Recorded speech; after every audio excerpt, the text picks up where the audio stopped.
Bienvenue sur cette nouvelle édition de Maghreb également sur Maghreb Intelligence TV. Le Maghreb fait face à une véritable crise économique. Et le corona, la pandémie du Covid-19, n'a pas arrangé les choses. En Tunisie, tous les voyants sont au rouge. Depuis la révolution du jasmin, si elle a apporté liberté et démocratie, elle a par contre porté un coup fatal à l'économie. Le recul des investissements étrangers directs, le départ de plusieurs industriels du pays, la hausse de la dette. En Algérie, depuis 2019, l'économie est pratiquement à l'arrêt. L'instabilité politique à la tête de l'État avec la disparition du système des Bouteflika, l'incarcération des patrons des plus grands groupes économiques du pays, la baisse drastique des prix du pétrole a jeté l'économie du pays dans le désarroi. Exemple, les réserves de change, jadis au sommet, sont en érosion constante et aujourd'hui au-dessus des 40 milliards de dollars. Au Maroc, l'économie n'arrive pas vraiment à décoller, malgré quelques succès indéniables en industrie et en agriculture. Le taux de chômage grimpe, la classe moyenne s'effrite. Pour preuve, un chiffre. La dette bancaire des ménages marocains atteint aujourd'hui les 36 milliards de dollars. Et la nouvelle loi de finances prévoit de nouvelles taxes de consommation. L'essoreuse fiscale est en marche, diront certains. Notre deuxième sujet de la soirée concerne les islamistes, dont la bannière est en berne dans tout le Maghreb. Triomphant au début de la décennie dernière et surfant sur une vague de printemps arabe, ils passent aujourd'hui par une phase de turbulence où ils risquent tout simplement de disparaître du paysage politique. Avec moi, pour débattre ce soir, depuis le studio, Naïm Kamel, directeur de Quid.ma, Abdou Sommar, directeur d'Algérie Part, et depuis Dakar, Laminoul Selem, directeur de rédaction d'APA News. Bonsoir les amis. Bonsoir. Bonsoir. Alors, commençons par le pays qui a le plus grand PIB du Maghreb, l'Algérie. Abdou Sommar, l'Algérie semble en panne économique sèche. À quoi c'est dû? En panne plus que sèche. Le plus gros PIB qui a baissé énormément en 2020. On est à moins de 140 milliards de dollars, pratiquement un PIB de 137 milliards de dollars. Il faudra revenir vraiment durant les années 90, bien avant même, pour avoir un PIB aussi faible, alors qu'on avait un PIB de pratiquement 200 milliards de dollars. L'Algérie, elle n'est pas en panne sèche, elle est en régression économique très très inquiétante. Très très inquiétante, et vous aurez remarqué que c'est le seul pays pétrolier pratiquement, avec le Venezuela qui est victime d'un blocus d'un blocus alarmant et horrible à cause des sanctions américaines depuis 2017, c'est le seul pays pétrolier qui ne profite pas de l'embellie des prix du pétrole. Parce que le baril du pétrole, il est en train d'exploser. On est en train d'atteindre les 90 dollars le baril. Les prix du gaz ont totalement explosé. L'Algérie est un pays pétrolier et gazier et qui n'en profite pas. Cette année, pour vous donner un ordre de mesure, on va gagner au niveau des exportations pétrolières et gazières à peine 32-33 milliards de dollars. C'est-à-dire c'est le même chiffre que nous avons engrangé, les mêmes recettes que nous avons engrangées en 2019. Alors que les prix de cette année du gaz et du pétrole sont 30 à 40%, entre de 20 à 30 jusqu'à 40% plus chers que des prix qui ont été pratiqués ou fixés en 2019. C'est pour vous dire que la production algérienne du pétrole elle a totalement chuté, s'est effondrée. Celle du gaz, elle s'est totalement effondrée face à une demande intérieure qui augmente. On est un pays de 45 millions d'habitants. Le pétrole et le gaz ne font plus le bonheur de l'Algérie. Rajoutez à cela la dévaluation du dinar. Vous rajoutez à cela la crise du pouvoir d'achat. Vous rajoutez à cela le problème de la souveraineté alimentaire. Nous sommes très dépendants de l'étranger pour se nourrir, du blé importé, le lait importé, le sucre importé, une quantité importante de viande qui sont importées. En fait, l'Algérie n'est que le symbole de ce Maghreb qui est en train qui est vraiment... Recording in progress. Ah, j'ai un problème. Non, continue. Ouais. C'est- Et voilà, j'ai un petit Il y a une interférence. Voilà, vous m'écoutez bien? Oui, très bien, continue, vas-y. Continue. L'Algérie, le peuple public actuel de l'Algérie ne sont que le symbole d'un Maghreb qui est tout simplement l'une des zones économiques les plus précaires du monde en ce moment, avec une Tunisie quasiment en faillite, endettée à plus de 40 milliards de dollars, une Libye divisée par la guerre civile et qui est toujours en reconstruction, une Mauritanie avec une situation précaire, un Maroc aussi qui est affaibli. qui est affaibli, qui a une dépendance énergétique, un problème de développement humain, des inégalités, des disparitions régionales. Le problème du Maghreb, de l'Algérie en général et du Maghreb en particulier, c'est qu'il n'y a pas une intégration régionale. C'est ça le drame de cette région. Normalement, on arrivera aux solutions. On arrivera. Faisons déjà. On fait déjà le bilan. On aurait pu résister de manière plus solide face à cette crise. Mais ce que moi je crains, c'est que l'effondrement économique de l'Algérie à venir, même si on n'a pas des dettes, même si on n'est pas encore endetté comme la Tunisie, on a encore un peu de réserves de change qui vont se terminer pratiquement en 2022, avec le fonctionnement actuel de l'Algérie, un déficit budgétaire énorme, une dépendance énorme vis-à-vis des importations, notamment pour ce qui concerne l'alimentaire, des dépenses militaires et sécuritaires très élevées.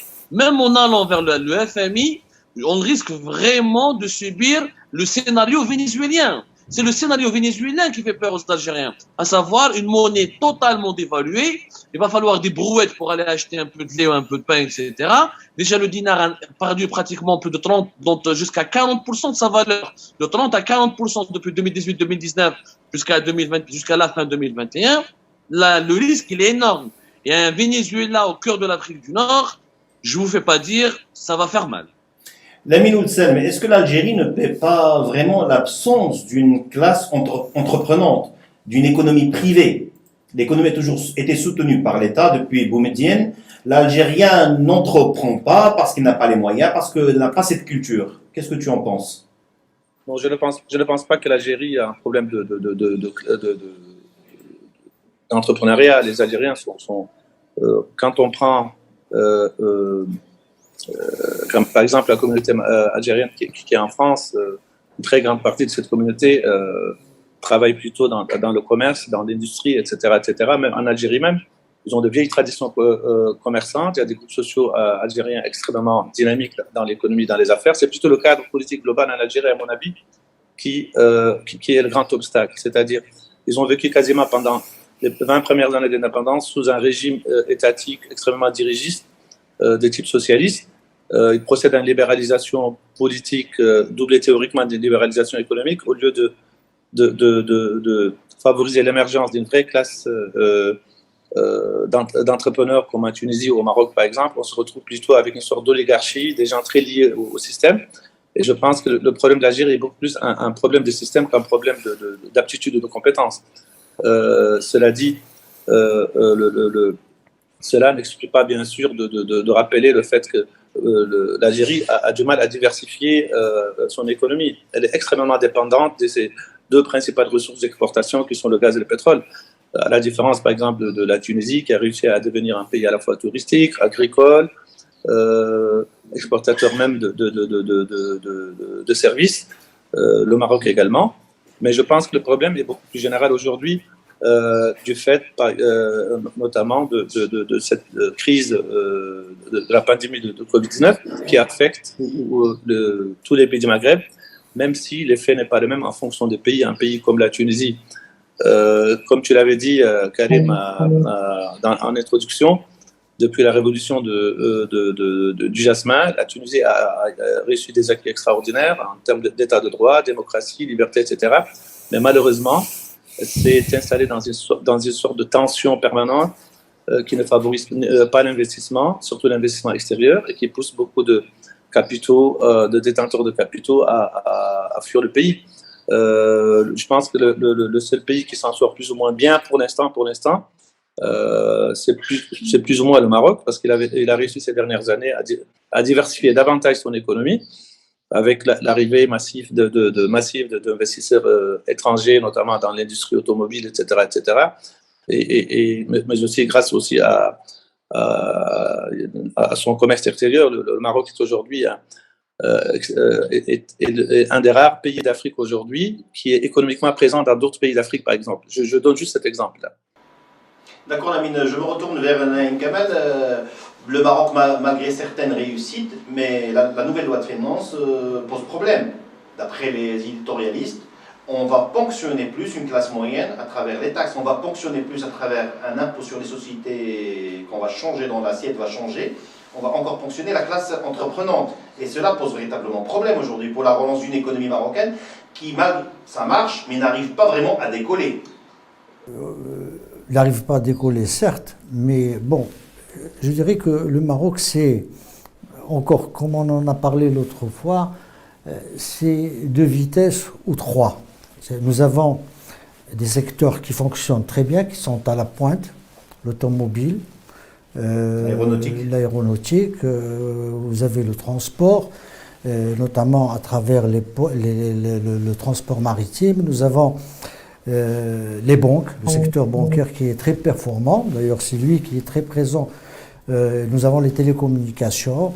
Il y a eu au cours de ces 20 dernières années beaucoup d'investissements dans les structures, ou plutôt dans l'infrastructure d'Hôtel le Maroc, des moyens, parce que le Maroc n'étant pas un pays pétrolier, peut-être pour son bonheur, mais parfois aussi pour son malheur, doit s'ouvrir obligatoirement. Il ne pouvait pas se permettre le luxe de faire, entre guillemets, le souverainisme à l'algérienne et se renfermer sur lui. Donc c'est une économie qui est ouverte, pas toujours en faveur du Maroc, c'est-à-dire on voit les problèmes qui se sont posés avec les accords de libre-échange, mais ce qui laisse le développement du Maroc, c'est essentiellement, d'abord, le secteur informel, qui reste très important.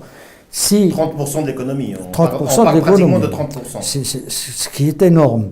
Donc, toute la gageure pour l'État marocain, c'est de réintégrer cet informel dans l'économie formelle, de manière à ce que, justement, l'assiette fiscale, l'assiette imposable, soit élargie. Évidemment, ce qui laisse le Maroc, on le sait, c'est un taux de chômage très élevé, 13% selon la Banque centrale pour cette année, bien sûr, qui a été accentuée par la crise du Covid. Et il y a également les défaillances du Maroc qui ont induit l'appel à un nouveau modèle de développement économique. C'est le ruissellement, le côté social dans le développement. L'un n'arrive pas à entraîner ou à drainer avec lui l'autre secteur. Donc les problèmes sont d'une telle ampleur qu'il faudra plusieurs années, bien sûr, pour mettre on parle de 2030, 2025 pour la protection sociale, parce que il faudrait d'abord que on sorte de ce système où il y a des îlots de prospérité et un océan de pauvreté. C'est, à mon sens, ce qui handicape l'économie marocaine. Il y a également l'égalité devant la fiscalité. Nous avons une fiscalité très, très pesante sur les... Et très injuste. Et très injuste. Et peut-être qu'on est parmi les pays les plus imposés. Nous avons hérité ce système fiscal du système français. Et évidemment, ça handicape l'investissement, ça handicape l'initiative, ça handicape la création de l'emploi, parce qu'il y a une surimposition et une surtaxation de l'activité nationale. Naïm, il y a aussi la rente. Le pays, le Maroc, souffre aussi de plusieurs îlots de rente. Ça, c'est vraiment un point commun dans la région maghrébine, c'est bien la rente. Et évidemment, c'est quelque chose qui est officiellement admis. Et depuis des années, on en appelle à l'élimination de la rente économique, de manière à ce que l'espace de l'investissement soit ouvert à tous. Bien sûr, c'est plus facile à dire qu'à faire, mais parmi les chantiers qui sont ouverts, et on va voir pour ce gouvernement, dans son programme gouvernemental qu'il a présenté, mais il n'est pas le premier, il a dénoncé ce système rentier, et on va voir comment il va faire. Maintenant, la loi de finances prévoit quand même un investissement de 245 milliards de dirhams, soit 24 000. à peu près 23 milliards d'euros. Ouais. À peu près 23 milliards d'euros. Il table sur un taux de croissance de 5, Le gouvernement a dit 5,7, officiellement 4%. 5,7. Ça, c'est le FMI. Le FMI est plus optimiste que le gouvernement, que ce le qui est gouvernement paradoxal. qui est paradoxal. Si on a le chiffre du FMI qui se vérifie, on va avoir peut-être le taux de croissance le plus élevé de la région. Maintenant, il y a les grands problèmes, on les connaît, c'est la densité de la pauvreté au Maroc et à laquelle il devrait, s'il devrait, ce que Lamine a dit, consolider les acquis en termes de développement, il va falloir aussi que les richesses profitent à tous. Abdou, comment l'Algérie, avec un entrepreneuriat, des hommes d'affaires décapités, réellement décapités, l'absence d'une confédération aujourd'hui crédible qui représente les hommes d'affaires, comment l'Algérie peut s'en sortir économiquement tout en dépassant la rente pétrolière? Justement, elle ne va pas s'en sortir économiquement, il faut un miracle. Le patronat n'existait qu'à l'époque de Abdelaziz Bouteflika. Le patronat existait uniquement à l'époque de Abdelaziz Bouteflika parce que ce sont des hommes d'affaires qui ont été créés par le système Bouteflika. Le système Bouteflika a réuni les conditions nécessaires pour l'émergence d'un certain nombre d'hommes d'affaires, d'oligarques, qui ont permis ensuite de développer des grands groupes privés. À savoir, le système Bouteflika à l'époque, il a facilité l'accès au crédit bancaire à longue durée, à long terme. Les banques publiques se sont mis à financer, à donner des lignes de crédit très généreuses aux privés. Bouteflika a cultivé, s'est approprié, ou je dirais, et s'est entouré d'un groupe d'hommes d'affaires privés parce qu'il a voulu les transformer en champions économiques. Bouteflika était un libéral. Il a vu une vision, il voulait libéraliser le pays. Ensuite, il est revenu à partir de 2009 sur sa vision. Il a fait du 50-50. Il a créé un sort de système où mi-souverainisme, mi-libéralisme. C'est vraiment la période des gros patrons algériens influents, avec des groupes privés qui employaient 16 000, 20 000 travailleurs. Ça ne pouvait exister que durant l'époque de Bouteflika, et c'est parti avec l'époque de Bouteflika. Aujourd'hui, il y a quelques hommes d'affaires qui ont survécu, parmi lesquels Saad Rablab, qui est l'homme le plus riche d'Algérie, pratiquement avec le patrimoine financier le plus important du Maghreb, pratiquement 4 milliards de dollars. Lui, il a survécu parce qu'il est né, parce que lui, il a disons-le, il a flirté, il est né, il est l'enfant du système militaire pré-Bouteflika. C'est-à-dire qu'il a commencé dans les affaires dans les années 90. Il est dans un secteur de l'huile, du sucre, à savoir des produits alimentaires de première nécessité, où il détient de telles parts de marché que l'État a toujours besoin de lui, il ne peut pas le démanteler du jour au lendemain. Mais l'émergence d'un nouveau patronat ou du patronat en ce moment en Algérie, elle est impossible. Pourquoi? Les banques ne donnent plus de crédit, le dinar a totalement chuté, il y a une crise de liquidité, la masse monétaire ne suffit même pas pour couvrir les dépenses élevées de l'État et les déficits budgétaires. Il n'y a pas de paiement en ligne, il n'y a pas de paiement, il y a pas de paiement sur Internet. Un groupe privé vit de quoi? D'abord de la commande publique. Il faut que l'État investisse. Quand l'État investit beaucoup, il y a des marchés, il octroie ces marchés à des groupes privés. Aujourd'hui, depuis l'arrivée de Tebboune, et à part les entreprises turques, je le dis bien, mais à part les entreprises turques, les entreprises algériennes ou étrangères, il n'y a pas de marché en Algérie. L'État n'investit plus. Les budgets d'investissement d'équipement ont totalement été réduits dans certains secteurs de plus de 50%. Du coup, il n'y a pas de commande publique. Le privé algérien n'existe pas, n'a pas été subventionné, n'a pas été soutenu. Durant la crise de Covid-19, l'Algérie a été l'un des rares pays au monde qui n'a pas offert d'indemnisation pour les salariés qui ont perdu leur travail, qui n'a pas offert de taux de crédit à des taux d'intérêt bonifiés, qui n'a pas offert des financements directs pour renflouer certaines entreprises privées. Je rappelle que le privé en Algérie, c'est plus de 7 millions d'employés, alors que le secteur public, c'est 4 millions et quelques. Il n'a pas été soutenu, malheureusement. Donc, l'Algérie a du retard, mais l'Algérie, encore une fois, elle souffre, comme tous les pays du Maghreb. J'entendais tout à l'heure Naïm parler du Maroc, le Maroc aussi. Le Maroc, dans ses frontières, il ne peut pas prospérer au-delà. Les limites du modèle marocain, c'est son marché intérieur qui est pauvre. Le pouvoir d'achat des Marocains est si faible que les entreprises marocaines ne peuvent pas réaliser beaucoup de profits. Elles sont obligées d'aller chercher à l'extérieur du pays. Or, le marché maghrébin n'existe pas. N'existe pas. Sans un marché intérieur. Et ce n'est pas demain qu'il va exister. Donc, il faut Justement, trouver d'autres solutions. Il faut trouver d'autres solutions. les solutions, Karim, c'est que les Maghrébins, il faut qu'ils arrêtent d'être idiots. Il faut qu'ils se remettent en cause. Le bateau va couler. On est sur un bateau. Il est en train de couler. Et l'Algérien fait son fier. Et le Marocain fait son fier. Et le Tunisien veut être tout seul.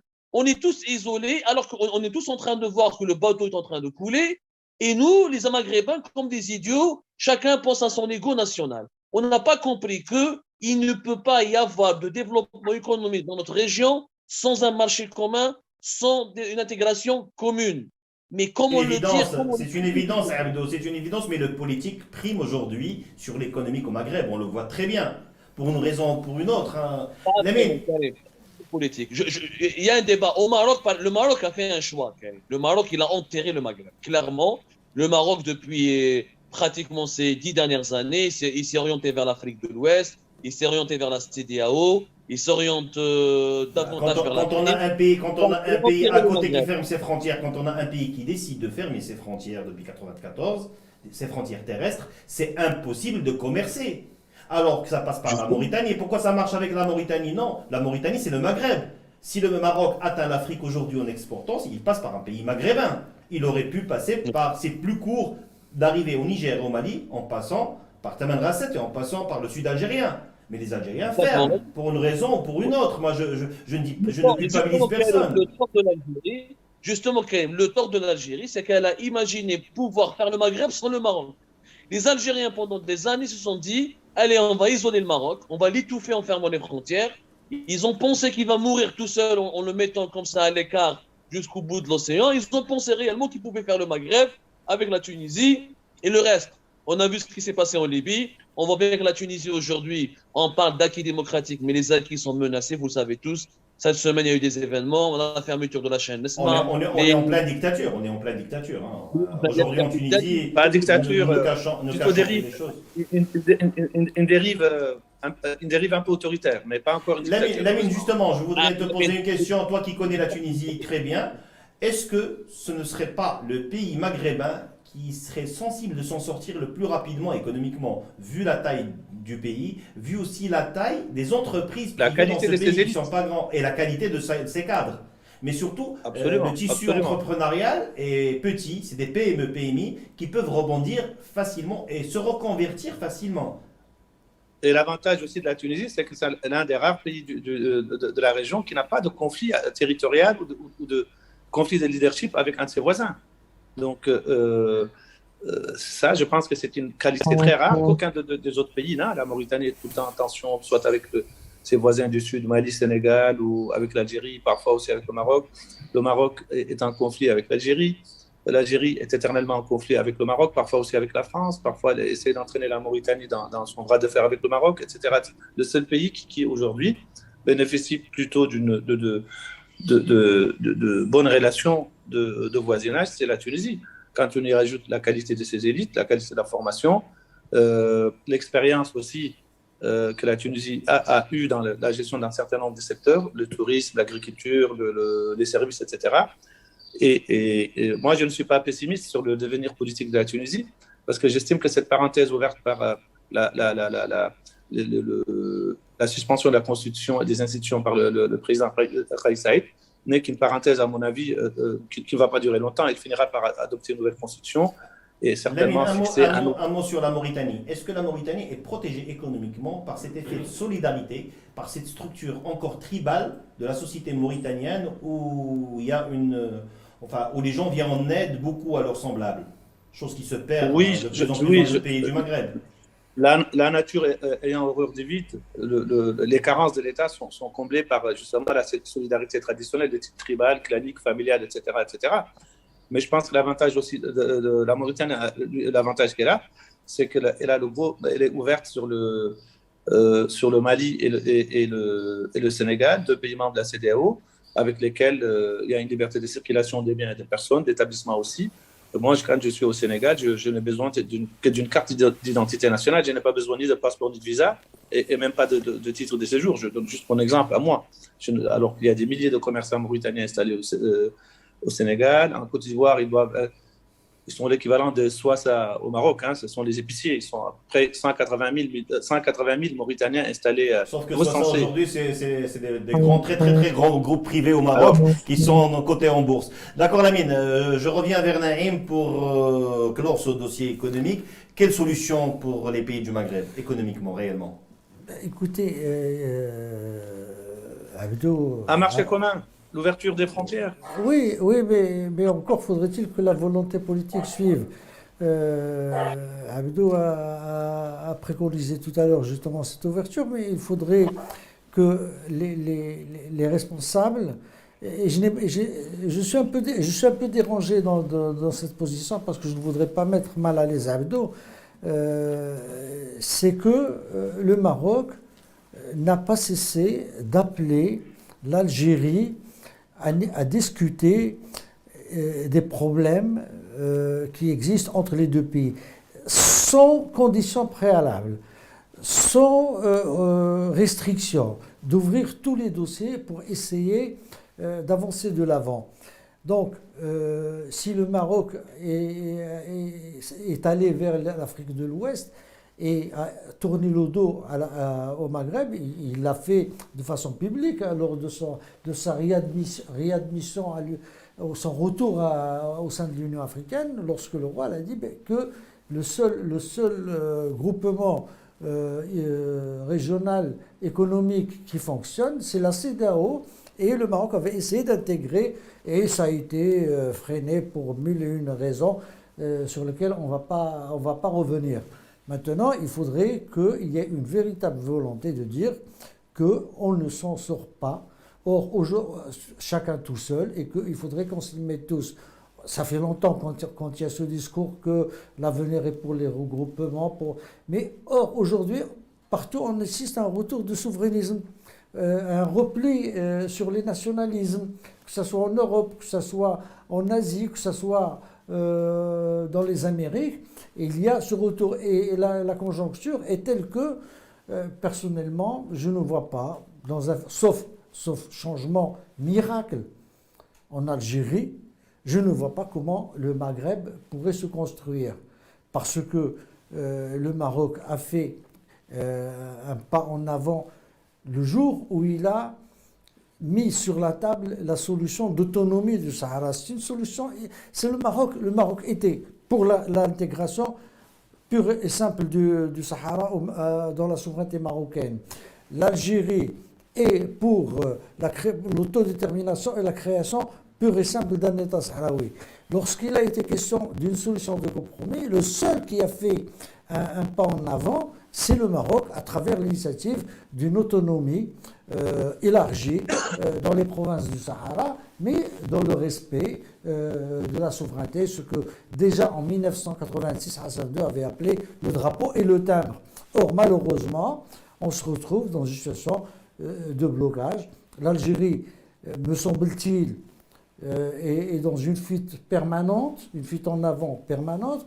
Bon, on avait les frontières terrestres fermées, aujourd'hui c'est vraiment l'espace aérien, demain ça va être l'espace maritime.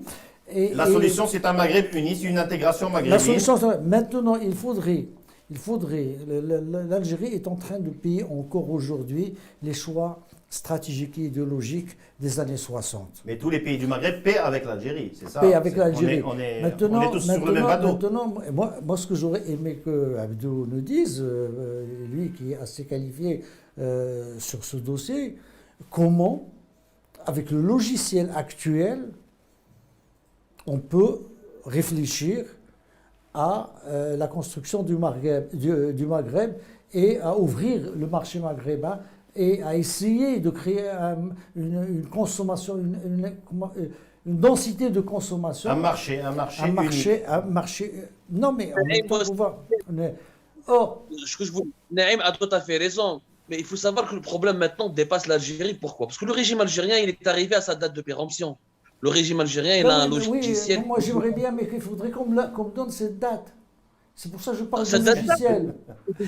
Je vais te la donner, Naïm. C'est à partir de 2023-2024. À partir de 2023, on n'aura plus de réserve de change, on sera en faillite, on sera dans la salle d'attente du FMI. c'est bon, les généraux algériens seront obligés de changer, ils arrêteront leurs conneries, ils seront obligés de composer avec des élites modernes.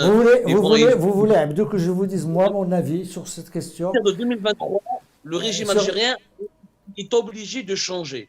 Mais le problème, même si l'Algérie va changer, on va hériter d'un Maghreb où il y aura des acteurs non externes au Maghreb qui décident. Maintenant, ce n'est plus les Maghrébins qui décident. Maintenant, c'est Moscou, c'est Doha. Pas encore, pas encore. Peut-être en Libye, mais pas en Algérie ou au Maroc. Non, pas en Algérie ou au Maroc, encore moins en Mauritanie. Pour faire vite, il faut passer à notre deuxième sujet. On ne terminera jamais. Cette question est passionnante.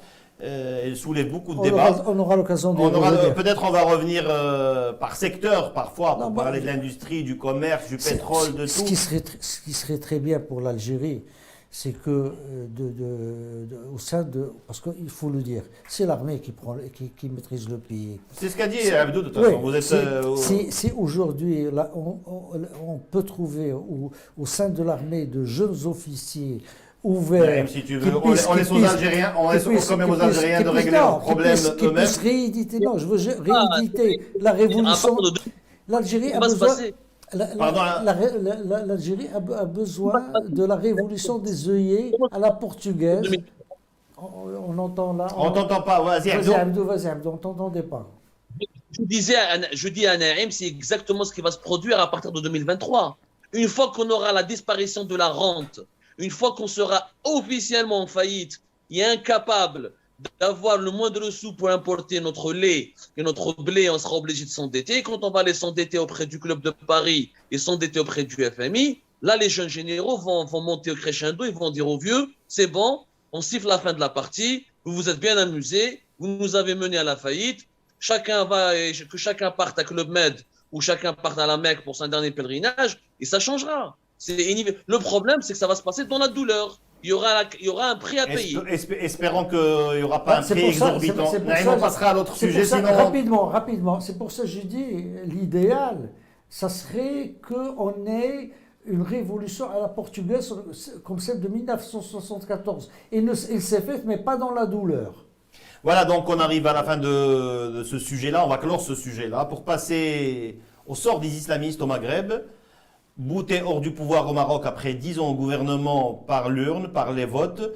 Kais Saïed les a mis en dehors du système. Aujourd'hui, il risque même la dissolution selon certaines informations qui nous viennent de Tunisie. Et en Mauritanie, le Tawassul, c'est plus des frères musulmans, si je crois bien savoir, c'est plutôt des salafistes maqués, si je veux dire, avec des frères musulmans qui sont en marge du pouvoir, mais qui sont là. En Algérie, le MCP, on ne sait pas à quoi il joue. Parfois, il est dedans, parfois, il est dehors. Lamine, quel regard portes-tu sur l'avenir, le bilan et l'avenir des islamistes au Maghreb? Alors moi, contrairement à ce que je lis ces derniers temps et ce que j'entends, je ne pense pas que la défaite cuisante du PJD au Maroc ou l'exclusion de Nahda des systèmes politiques décrétés par Kais Saïed ou la défaite des islamistes ou le faible score lors des dernières législatives des islamistes algériens signifie la mort définitive de ces mouvements. Je pense qu'ils ont encore ils ont encore de l'avenir dans la sous-région, mais seront-ils en mesure de refaire les mêmes scores que faisait le PJD auparavant ou ce que faisait Ennahda?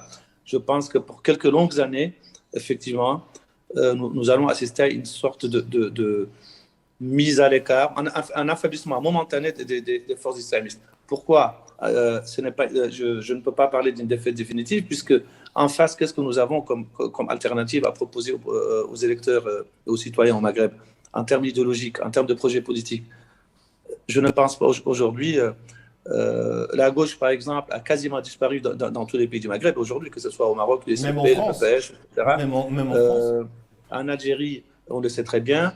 L'héritage d'Aït Ahmed est aujourd'hui, je ne sais même plus qui est-ce qui le porte aujourd'hui. La gauche tunisienne reste beaucoup plus active, plutôt au niveau des syndicats de la société civile. En Mauritanie, la gauche, les ex-maoïstes du FP enregistre de très faibles scores législatifs au présidentiel. Et quelle est l'alternative idéologique aujourd'hui à offrir face aux forces islamistes? Et ça, c'est la grande question. Ils sont momentanément affaiblis, mais je ne pense pas à leur disparition du jour au lendemain. Merci. Abdou Semmar, les islamistes algériens, le MSP, il est partenaire, il est dans l'opposition, il est dedans, il est dehors, on n'arrive plus à suivre. Hein.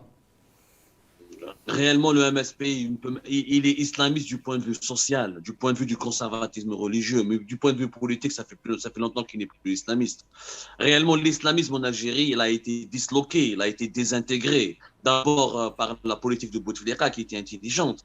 Abdelaziz Bouteflika a réhabilité l'islam soufi, l'islam populaire, il l'a utilisé pour neutraliser les islamistes. Ensuite, Abdelaziz Bouteflika a introduit les islamistes au gouvernement pour exactement susciter la colère populaire pour que les islamistes qu'ils soient détestés par la rue. Et ça a réussi. Le MSP, par exemple, a été au pouvoir depuis très longues années, pendant pratiquement 10 ans, presque comme les islamistes au Maroc. Le MSP avait plusieurs ministres au sein du gouvernement successif de Bouteflika jusqu'à 2011, 2012, voire jusqu'à 2013. Et dans des postes stratégiques. Ensuite, on a essayé de créer un autre parti islamiste avec Ammar Rol, le fameux qui était la guest star, était la star de l'islamisme light en Algérie, avec un parti qu'il a créé juste à la veille du 4e mandat en 2014. Et l'islamisme en Algérie réellement a une crise d'identité. Il a une crise d'identité parce que avec et le leadership aussi, hein, n'oublie pas. Hein. On n'est plus à l'époque d'Abbassi Madani, de Ali. Justement, moi, j'ai une question. Qu'en est-il du reste du fils? Abdou Naïm te pose la question. Qu'en reste-t-il du fils? Le fils qu'il en reste, alors, il y a deux héritages. Il y a le premier héritage, ce sont les anciens du fils qui sont clairement maquillés avec les services secrets algériens. Genre Rabah Kibir, comment il s'appelle, l'ancien fondateur, celui qui a fondé l'AIS, l'armée islamique du salut. Voilà, des leaders qui sont clairement marqués par les services secrets algériens et qui sont en contact permanent et qui travaillent avec les services secrets algériens. Rien à dire, pour domestiquer la société, pour s'assurer que les anciens du fils ne se rebellent plus. Il y a une deuxième branche qui s'est développée récemment en Europe, c'est le mouvement Rached. Le mouvement Rached, alors, c'est les descendants du fils. C'est des jeunes, beaucoup plus jeunes, dont les parents ont été au fils et qui ont créé un mouvement qui ne se dit pas islamiste, qui refuse l'étiquette islamiste, qui se dit uniquement opposant, nationaliste, républicain, mais qui défend clairement des orientations on retrouve certaines valeurs de l'islamisme ou certaines valeurs, mais très light, mais vraiment très light. C'est une sorte d'AKP à la turque, voilà, qui est en train de se développer, qui a prospéré grâce au Hirak du 22 février 2019, et qui aujourd'hui alimente énormément la peur du régime algérien.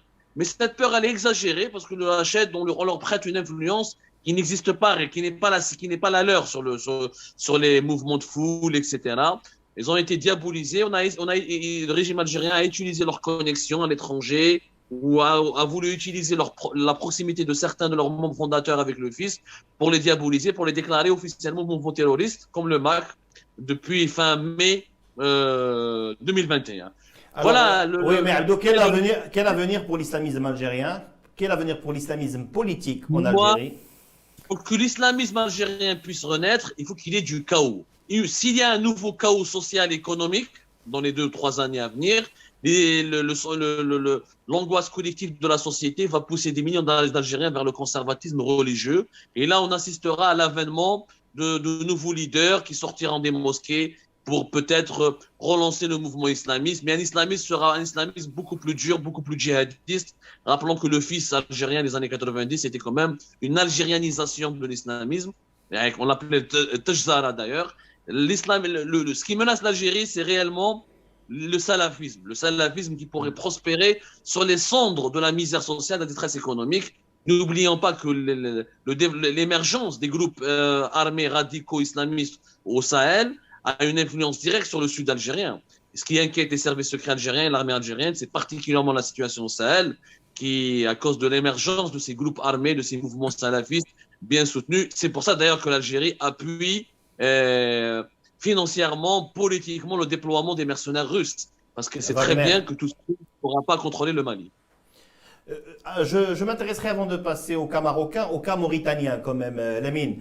Tawassol, il semble bien s'accommoder du pouvoir aujourd'hui en Mauritanie. Alors, Ils ne sont pas très critiques, ils sont pas non plus, ils dérangent pas trop le pouvoir finalement.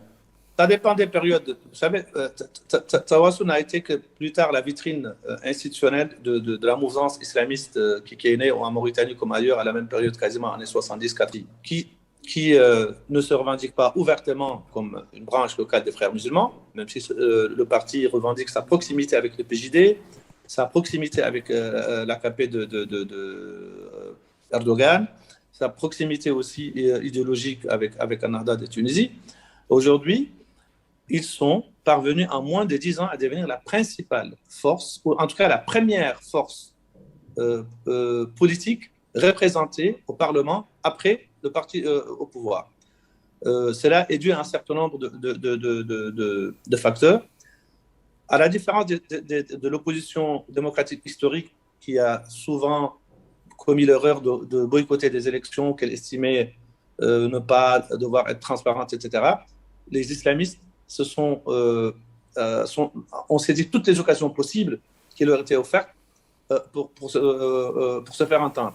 Et aujourd'hui, le Tawassoul est le premier parti politique au Parlement, après au point même que c'est un des hommes de Tawassoul qui dirige ce qu'on appelle l'institution démocratique, c'est-à-dire de l'opposition démocratique, qui est un organe prévu par la Constitution et qui doit être dirigé par le chef du parti du parti d'opposition arrivé premier aux élections législatives.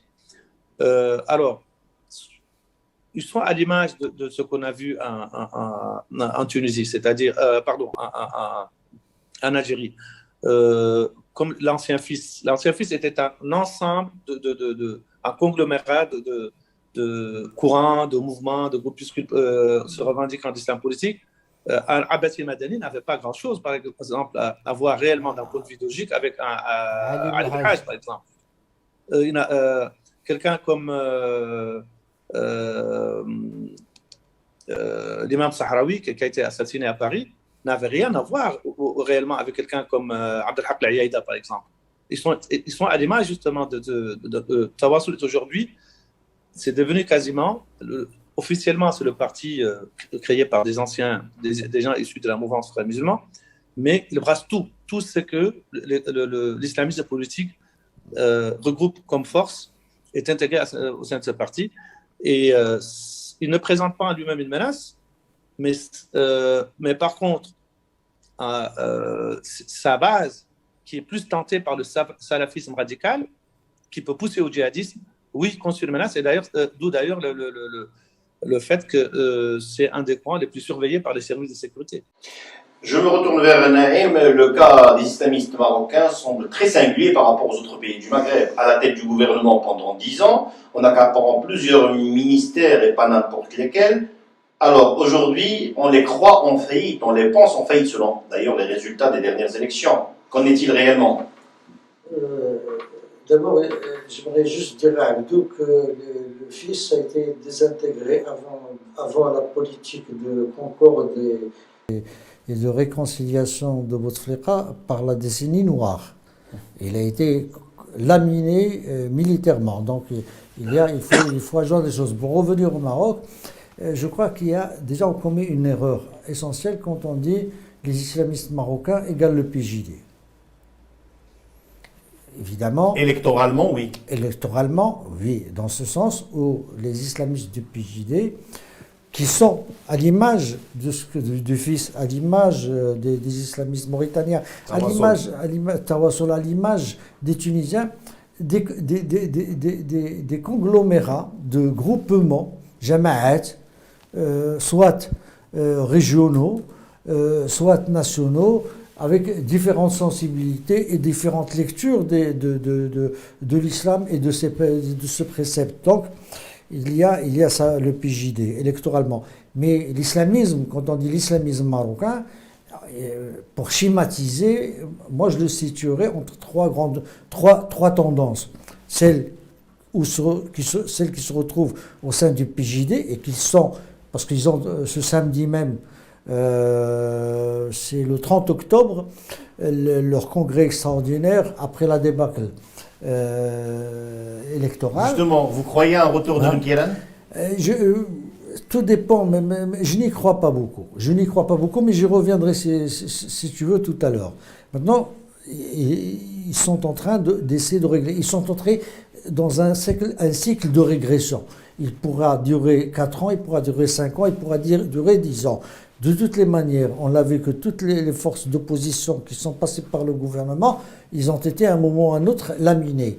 Mais à côté du PJD, nous avons la Hassan. Alors, que représente aujourd'hui la Hassan? On sait que lui, il refuse d'intégrer le jeu politique et le jeu institutionnel. La Hassan, en termes d'action, il est absent des radars. Qu'est-ce qu'il fait? À un moment donné, il passait pour être le mouvement, en termes d'adhésion, le plus fort du Maroc. Mais à côté de la Hassan, il y a les autres islamistes, ceux qui font l'objet régulièrement de communiqués de la DGST et du PSIJ, qui sont affiliés du groupe affilié à Daesh, qui préparent des actions militaires, qui est armé pour essayer de déstabiliser le pays. Donc, maintenant, que va-t-il se passer?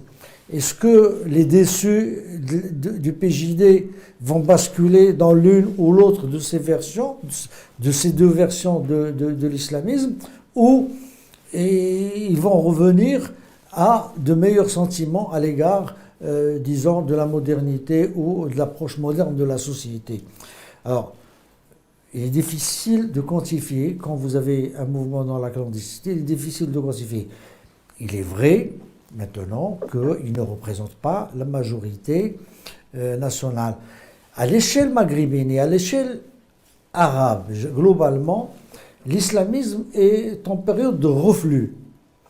D'abord, pour les uns, parce qu'ils ont montré qu'ils étaient des humains comme les autres, qu'ils avaient la tentation de l'argent, la tentation du bien-être, la tentation du loisir, la tentation de la richesse. Parce qu'ils se sont retrouvés au gouvernement, on a trouvé chez eux également le népotisme, la dépravation, et ils sont en régression. Ou alors parce que, face à des structures militaires bien organisées tenant le pays, ils ont été mis au pied. C'est le cas notamment de l'Égypte. C'est le cas aujourd'hui en Tunisie parce que on n'en parle pas assez. Kais Saïd n'aurait jamais fait son coup de force contre la Constitution tout à fait. Et le Parlement s'il n'avait pas le soutien de l'armée. Et d'ailleurs, le lendemain même de son coup de force, il s'était fait photographier auprès de militaires bien en place. C'est assez martial comme photo, comme oui, posture. Pour envoyer un message clair, c'est-à-dire qu'il a le soutien de l'armée. Voilà à peu près le topo. Maintenant, je crois qu'en termes de gestion, parce que qu'est-ce qu'on attend des islamistes quand on vote pour eux? On attend d'eux de la probité et on attend d'eux un pouvoir d'achat. Donc, dans l'un comme dans l'autre, ils ont échoué. Alors, je crois qu'il va falloir qu'on est entré dans un nouveau cycle, un cycle différent, et quelle en sera la durée? C'est comme le cycle coranique, il peut être 5 ans, il peut être 50 000 ans.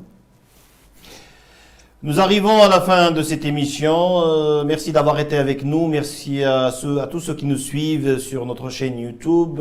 Cette nouvelle édition de Maghreb Monde est terminée. Merci Abdou Samar, merci Naïm Kamal, merci Lamine Ouelselem et à la semaine prochaine. Merci à tous. À la semaine prochaine.